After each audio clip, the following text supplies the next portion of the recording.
बिस्मिल्लाहिर्रहमानिर्रहीम। इय्याका नअबुदु व इय्याका नस्तईन।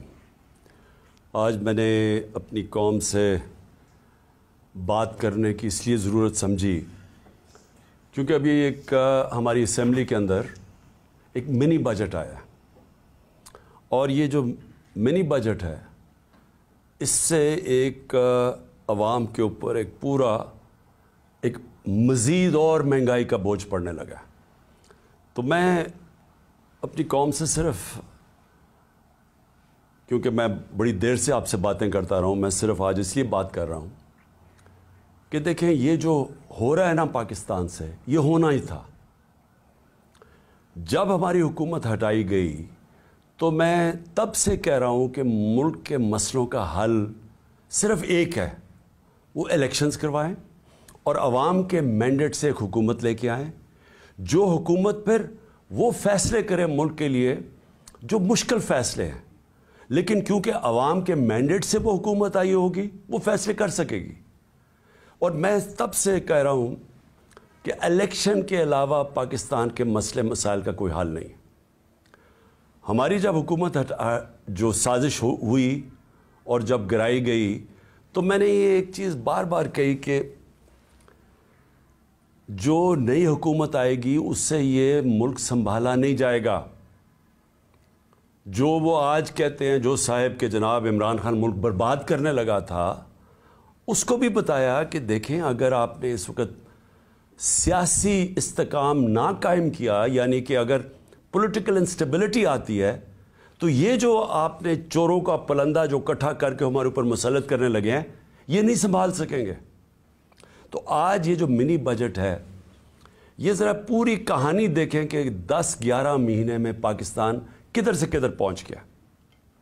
और मैं आज ये पहले बजट के ऊपर अपना छोटा सा तबसरा करके मैं आज ये कहना चाहता हूँ कि ये रुकना नहीं लगे। ये हम अगर IMF की बातचीत मान भी गए, ये अभी यहाँ रुकने नहीं लगा हमारे मुल्क का जो तेज़ी से हम दलदल में फंसे हुए हैं और फंसते जा रहे हैं। देखें, जब इनकी हुकूमत आई तो सबसे पहले दुनिया पाकिस्तान को कैसे देखती थी। हमारा जिसको कहते हैं एक डिफ़ॉल्ट रिस्क रेशो कि एक मुल्क ने जो कर्ज़े लिए हुए हैं वो क्या चांस है वो कर्ज़े का डिफ़ॉल्ट करने का, वो 5% था। आज मुल्क के हालात ये हैं कि जो लेटेस्ट जो इंटरनेशनल क्रेडिट एजेंसी जो बताती है कि पाकिस्तान के माशी हालात क्या हैं, उसमें फिच एक एजेंसी है, उसने CCC- कर दिया पाकिस्तान को। यानी हम अब वो श्रीलंका की स्टेज के ऊपर पहुंच गए हैं कि दुनिया हमें वो देख रही है, वो मुल्क जो कि अब एक बास्केट केस बन गया, यानी वो डिफ़ॉल्ट के उतना करीब पहुंच गया कि किसी बाहर के मुल्क ने इस मुल्क को कर्ज़े भी नहीं देने, कमर्शियल बैंक्स ने कर्ज़े नहीं देने, कोई इन्वेस्टमेंट नहीं पाकिस्तान में आनी।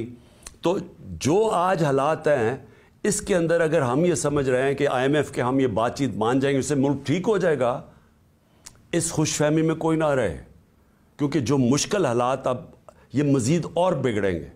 तो मैं पहले अपनी कौम को सिर्फ याद कराना चाहता हूँ कि जब हमारी हुकूमत हटाई गई थी और आज आम आदमी की ज़िंदगी में क्या फ़र्क पड़ा है। मैं मुखातिब हूँ अपनी आम आवाम से, अपनी मिडिल क्लास से, सैलरीड क्लास जो तनख्वाहदार तबका है, वो आज किस मुश्किलात से गुज़र रहा है। मैं वो लग्जरी आइटम्स की नहीं बात कर रहा कि बड़ी बड़ी गाड़ियों की, इम्पोर्टेड चीज़ की और वो जो हमारी पैसे वाले लोग चीज़ें लेते हैं उसकी महंगाई की बात नहीं कर रहा। मैं बात कर रहा हूँ जो सारी जो ख़वातीन आज मेरा ये सुन रही हैं, जिनको अपने खाने पीने की चीज़ें जो उनको चाहिए होती है अपने ख़ानदान को, सही बच्चों को सही खाना खिलाने के लिए, मैं उनकी बात कर रहा हूँ कि उनके ऊपर आज क्या गुजर रही है। ज़रा ये देख लें।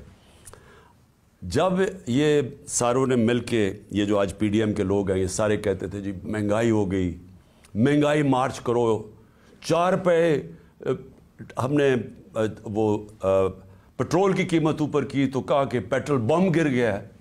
तो उन्होंने एक दफ़ा वो फजल रहमान आ गया था महंगाई मार्च करके, दूसरी तरफ वो काम पे टांगने वाले वो बिलावल आ गया था। اس کے بعد ایک 2 دفعہ فضل الرحمان، اور اس کے بعد یہ مریم نے کوئی راستے میں رہ گئی تھی، اس کی بھی لانگ مارچ. لیکن سب کا ایک کہہ رہے تھے کہ مہنگائی سے لوگ تباہ ہو گئے. تو آج اللہ کیونکہ الحق ہے، سچ کا خدا ہے، اس کی وعدہ ہے کہ وہ سچ سامنے لے آئے گا. ذرا آج قوم کو بتانا چاہتا ہوں کہ آج آٹا ہمارے دور میں 60 روپے کلو تھا، آج 135 روپے کلو پہنچ گیا. جو عام آدمی کھانے کی اس کی پینے کی چیز ہے. جو گھی ہے وہ 380 ارب تھا، آج 600 ارب کے جی پہنچ گیا. جو چکن عام آدمی کی، جو خاص طور پہ کبھی کبھی اپنے بچوں کو وہ چکن کھلاتے ہیں، وہ 335 روپے کے جی سے 700 روپے کے جی پہ پہنچ گیا. جو دالیں ہیں، جو عام آدمی گھروں میں، عام آدمی کی تو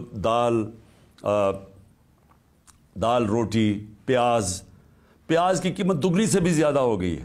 دالیں گئی ہیں 250 روپے کے جی سے 400 روپے.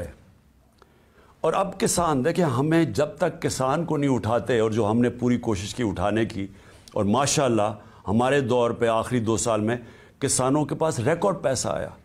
ہم نے ان کو ٹائم پہ جو گنے کی فصل کٹتی تھی، شوگر مل سے ٹائم پہ پیسہ لے کے دیا، پوری قیمت لے کے دی، کٹوتی ختم کی، ٹائم پہ پیسہ ملونا اور اپنی زمینوں پہ لگایا. ریکارڈ 4 فصلوں کی ریکارڈ پروڈکشن 2 سال ہوئی ہماری، یعنی بمپر کراپس ہوئی. تو آج وہ جو یوریا استعمال کرتا ہے وہ 1668 روپے ہمارے دور میں تھا، آج یوریا گیا ہے 3000 روپے پہ. ہمارا جو پھر میں اور بھی چیزیں جو گھر بنانے کے لیے سریا لوگ استعمال کرتے ہیں، سیمنٹ استعمال کرتے ہیں، تو سیمنٹ گیا ہے 865 روپے سے 1062 روپے پہ. جو سریا استعمال کرتے ہیں وہ 2 لاکھ روپیہ ٹن سے، سلیب سے، وہ گیا ہے 3,05,000 پہ. 2 لاکھ سے 3,05,000 پہ. اب جن لوگوں نے گھر بنا رہے ہیں، کنسٹرکشن کر رہے ہیں، ان سب کو مشکلیں پڑ گئی ہیں. جو پروجیکٹس تھے ہمارے، مثلا آپ سڑکیں بن رہی تھیں، جو پرانے پروجیکٹس چل رہے تھے، ان سب میں مشکلیں پڑ گئی ہیں.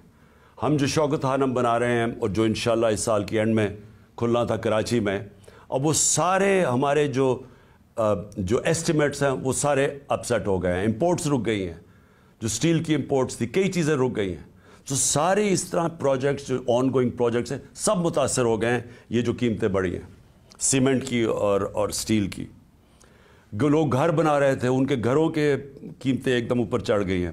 پھر دوائیں، انہوں نے امپورٹس کے اوپر جو بین کیا ہے، جو لائف سیونگ ڈرگز ہیں، جو خاص طور پہ آپ استعمال کرتے ہیں، کینسر کی ڈرگز، ہارٹ کے لیے، وہ ان سب میں قلت آ گئی ہے.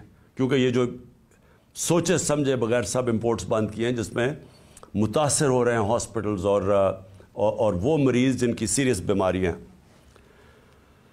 اچھا، اب یہ نئے بجٹ آ گیا ہے. یہ میں آپ کو بتا رہا ہوں، یہ اب تک جو مہنگائی ہوئی تھی، اب یہ جو انہوں نے ابھی جو آج لے کے آئے ہیں، اس کے اندر گیس اور بجلی. میں اب عام آدمی کی پھر بات کر رہا ہوں کہ جو گیس کا جس کا بل 3,000 کا آتا تھا، وہ آج ہو جائے گا 4,300 کا. جو بجلی کا بل جن کے گھر 10,000 آتا تھا، وہ 13,000 پہ چلا جائے گا. سو یہ مزید میں آپ کو آج کے بل کے بعد جو مہنگائی ہے، sales tax across the board بڑھا دیا ہے. یعنی ساری چیزیں، کیونکہ سیلز ٹیکس انہوں نے بڑھایا ہے، ساری چیزیں اس سے مہنگی ہوں گی. اور جو بھی میں نے سریا کی اور سیمنٹ کی بات کی تھی، ان کے اوپر جو گیس، سریا بنانے کے لیے جو سٹیل ملز کو گیس جاتی تھی، اس میں 14% انکریز کر دیا، تو اس کی قیمت اوپر جائے گی. سیمنٹ 10% گیس کی قیمت انکریز کر دی ہے، تو مزید اس کی قیمت اوپر چلی جائے گی. یوریا کے لیے جو پھر کسانوں کا مسئلہ آئے گا، یوریا کے لیے جو گیس 70%، اس پہ 70% گیس کی قیمت بڑھا دی گئی ہے، جو یوریا یعنی جو کھاد کی فیکٹریز کے اوپر گیس جاتی تھی، تو اس سے ایک بوری کے اوپر 375 روپے کا اضافہ ہو جائے گا اب کسانوں کے لیے. اور کسانوں کو آگے مشکل پڑی ہوئی ہے کہ ٹیوب ویلز کے اوپر جو بجلی کی تھی اس کی